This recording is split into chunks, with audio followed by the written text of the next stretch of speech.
అండి. కార్తీక పురాణము 24వ అధ్యాయము ప్రారంభ. ద్వాదశి పారాయణం.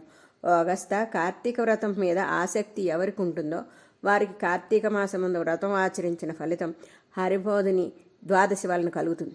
సకల తీర్థ స్నానాల వల్ల ఎంత ఫలితం ఉంటుందో అంత ఫలితం ద్వాదశి వ్రతం వల్ల కలుగుతుంది. అన్ని రకాల యజ్ఞాలు చేయటం వల్ల ఎంత ఫలితం ఉంటుందో అంత ఫలితం హరిబోధని ద్వాదశి వల్ల కలుగుతుంది. గోవిందుని మీద భక్తితో ఏకాదశి చేస్తే ఎంత ఫలితం కలుగుతుందో అంతకంటే ఎక్కువ ఫలితం విష్ణువల్లభైన ద్వాదశి వల్ల కలుగుతుంది. ద్వాదశి నాడు చేసిన పుణ్యం 1,000,000 మడుగుల ఎక్కువ. కొంచెం ద్వాదశి ఉన్నా దాన్ని విడవక పారాయణ చేయాలి. పారాయణ ఈరోజు ద్వాదశి గడియలు వదలకూడదు. అగస్త మునీంద్ర, మునుపు మహాభక్తుడైన అంబరీషుడనే రాజు ద్వాదశి పారాయణ విడవకుండా చేసేవాడు. ఒకసారి అంబరీష మహారాజు ఏకాదశి చేసి మన్నాడు మిగులు ద్వాదశి పారాయణ చేస్తుండగా దూర్వాసుడు వచ్చి ఆతిథ్యాన్ని కోరాడు. అప్పుడు ఆ అంబరీషుడు, స్వామి, ద్వాదశి పారాయణ ఎక్కువ ఫలితాన్ని ఇస్తుంది కనుక త్వరగా రమ్మని ప్రార్థించాడు. ద్వాదశి గడియలు వెళ్లకుండా వస్తానని స్నానానికి వెళ్ళి తిరిగి రాలేదు. ఆ రాజు పారాయణోత్తమై ద్వాదశి గడియలు తక్కువగా ఉన్నాయి. అతిథిని విడిచిపెట్టి ముందుగా పారాయణ చేయటానికి న్యాయం కాదు. బ్రాహ్మణుడు అగ్ని సదృశుడు కాబట్టి ముందు భోజనం చేసిన పాపం ఇస్తాడు. ద్వాదశిని విడిచిపెట్టి పెడితే హరిభక్తి విడిచినట్లు అవుతుంది.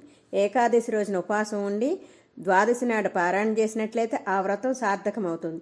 పారాయణ కాలం విడిచిపెడితే పాపం వస్తుంది. వారి వాసరం పుణ్యప్రదం అవటం వలన దాన్ని వదిలిపెట్టరాదు. వదిలిపెడితే ప్రాయశ్చిత్తం లేదు అనుకుంటూ వేదవేత్తలైన బ్రాహ్మణులతో, ఓ ద్విజోత్తములారా, దూర్వాసుల వారు ఇంకా రాలేదు, ద్వాదశి గడియలు వెళ్ళిపోయేటట్లున్నాయి. బ్రాహ్మణుని కంటే ముందు భుజించడంతో శ్రేయోదాయ ద్వాదశి పారాయణ విడిచుట ధర్మమో నాకు తెలియటం లేదు. దీనికి తగిన ఉపాయం చెప్పమని అంబరీషుడు అడిగాడు.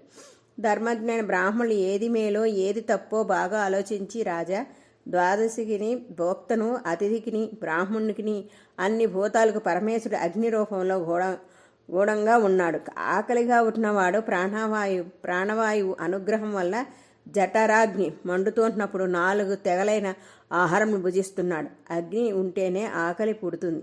జఠరాగ్ని ప్రాణవాయువు వల్ల ప్రేరితమైనప్పుడే ఆకలి దెబ్బలు ఏర్పడతాయి. అందుచేత ప్రాణహితమైన అగ్ని సకల దేవతల చేత పూజింపబడుచున్నది.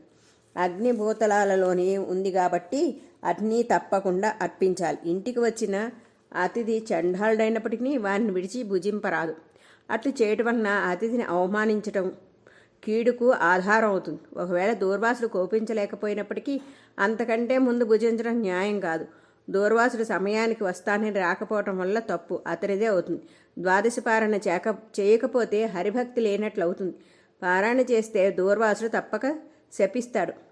ఇది స్కాంద పురాణార్థత మందలి కార్తీక మహత్య మందలి 24వ అధ్యాయం సంపూర్ణం. ఓం నమః శివాయ. హర హర మహాదేవ శంభో శంకర.